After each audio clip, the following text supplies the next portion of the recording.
Racing just is started. We have Desiderata. Break quickly at the start. Granda Fair. And on the outside comes Golden Song, Manila's Gem. JST comes next. Then followed over by Treasure Hunter. Next on line now is Dance Rose. While entry number 5, Paragood's Order, is the early trailer. And as they swing down the back, we have Grana Fair by about 4 lengths.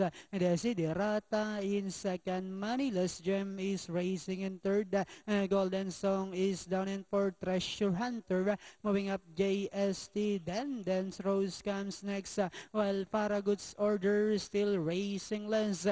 And at the far turn, we have Granda Fair by about 3 lengths. And Desiderata in second. Golden Song is racing in third. Moving up the outside, Manila's Gem, JST, Treasure Hunter, then comes Dance Rose, while Paragood's Order is still racing less as they swing for home. Granda Fair by the length, moving up for the outside is Desiderata, Manila's Gem like twice moving up. We have Granda Fair, Manila's Gem is on the outside, Desiderata, and finally it's going to be Granda Fair. Close between Manila's Gem, Desiderata, then comes Treasure Hunter.